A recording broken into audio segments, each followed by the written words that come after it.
Hello, dear students. Today we will talk about relative pronouns. By the end of this lesson, you will learn to know what a relative pronoun is, to use relative pronouns to combine sentences according to their meanings, and to be able to find the relative clause in a sentence. What is a relative pronoun? Relative pronouns introduce a clause or a phrase that describes a noun. What are some of the relative pronouns?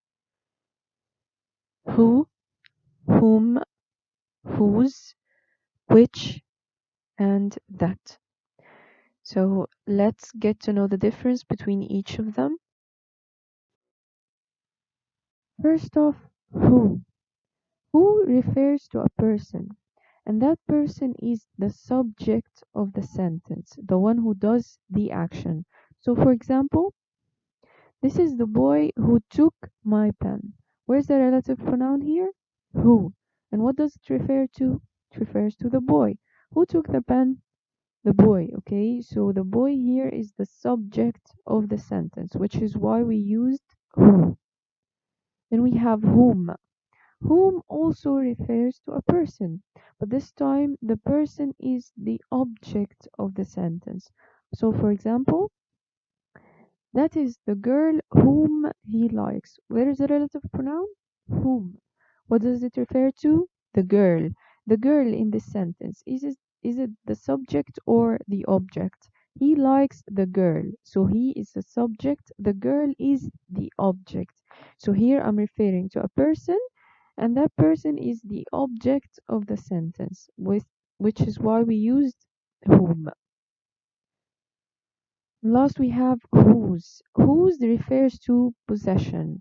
What's the meaning of possession? Something belongs to someone. So we have two nouns, a noun before the relative pronoun and a noun after the relative pronoun. Now, noun number two belongs to noun number one. Okay, so noun number one has noun number two. For example, I have a neighbor whose dog barks all night. So we have two nouns here. Where's noun number one? Before the relative pronoun, neighbor. Where's noun number two? After the relative pronoun, dog. Okay, so we have noun number one and noun number two.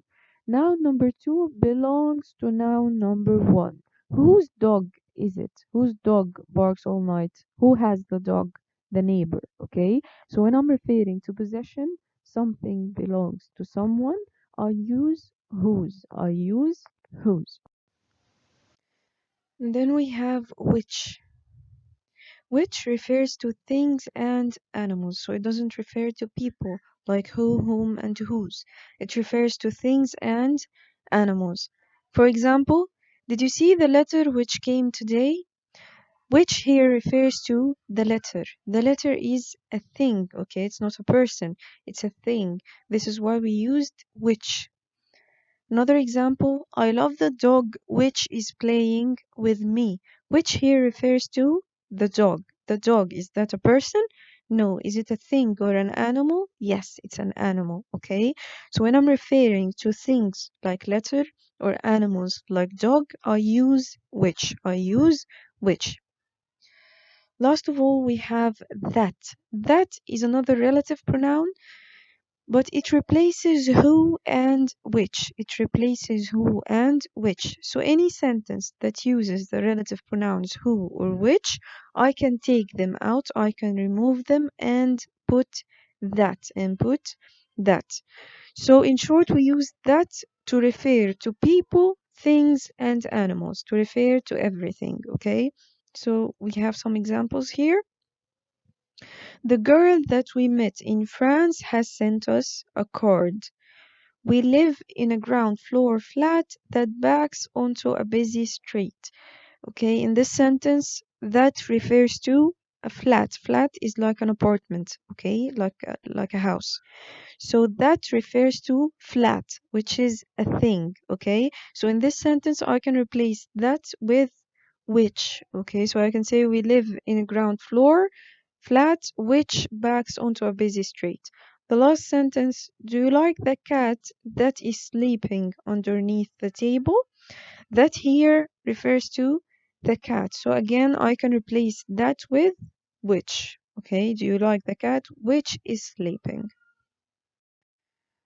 This is a picture to remind you of the usages of each relative pronoun. So let's go over them again quickly. Who refers to a person, and that person is the subject. For example, a vet who got the first prize is Russian. Okay, who refers to a vet, a person, and the subject of the sentence. Whose refers to possession.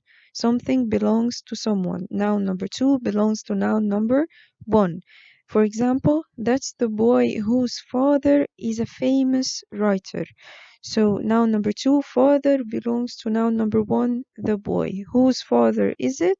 He is the boy's father. Whom refers to a person, but that person is the object of the sentence. For example, the old woman whom I helped was Mary's grandma.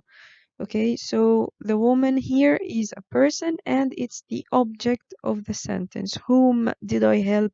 I helped the old woman. Which refers to things and animals. For example, the book which he gave me is very boring, which refers to the book. The book is a thing. That we said that replaces who and which. It refers to things and people and animals. For example, a vet that got the first prize is Russian. The book that he gave me is very boring. In these sentences, I replaced who and which with that. There are three more relative pronouns. We call them indefinite relative pronouns. When we don't know or don't specify a person or a thing, when we don't talk about one person or one thing exactly, okay? So when we're talking about anyone or anything, we use whoever, whomever, and whichever. So I add ever to who, whom, and which. What's the difference between them? Just like who, whom, and which. Whoever refers to an unknown person, and that person is the subject of the sentence. Again, just like who, okay? The difference is whoever refers to a person that's unknown, not specified, that I don't know for sure, okay? So, for example, whoever made this cake is an artist. Whoever made this cake. Did I specify one person? Am I talking about one specific person? Or it could be anyone. It could be anyone, okay? So I don't know who made it, but whoever made it is an artist, okay? So here I'm talking about a person, and that person is the subject, but I don't know for sure who it is, which is why I used whoever. Then we have whomever. Whomever refers to an unknown person, and that person is the object of the sentence, just like whom. But again, the difference here is that whomever refers to someone unknown, that I don't specify one person. I don't know one person for sure. So, for example, you can invite whomever you like. Okay, here I am talking about anyone. It could be anyone, okay? So you can invite anyone, whomever you like. Did I talk about one specific person? No, okay? So the person, the object of the sentence can be anyone. This is why I used whomever. And the last indefinite pronoun is whichever. Whichever refers to an unknown thing or animal, just like which, okay? For example, wear whichever shirt you want. Here I'm talking about one specific shirt. No, I'm saying you can wear any shirt you want, any shirt you want. So I'm not specifying. I don't know one shirt for sure, okay? I'm giving you options, which is why I used whichever shirt you want. And now we will talk about relative adverbs. What are relative adverbs? Relative adverbs also introduce a clause or a phrase that describes a noun, just like relative pronouns. Okay, we have three relative adverbs: where, when, and why. Where refers to places. For example, this is the hotel where I'm staying. Where refers to the hotel. Okay, the hotel is a place, which is why I used where. When refers to time.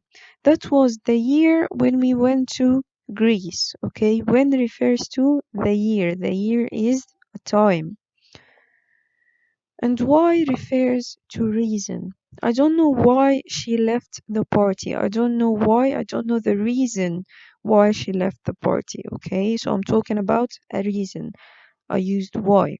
No one knows the reason why he was sad. Okay, again, I'm talking about the reason. Why was he sad? We don't know. We don't know the reason. Okay. Last of all, what is a relative clause? The relative clause is the phrase that follows the relative pronoun and gives more information about the noun.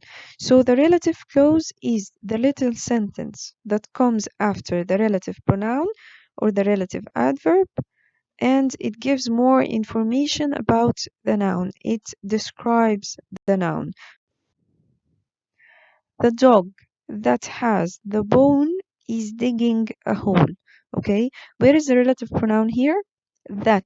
It refers to the dog. Okay, after the relative pronoun, I have a little sentence. What is it? Has the bone.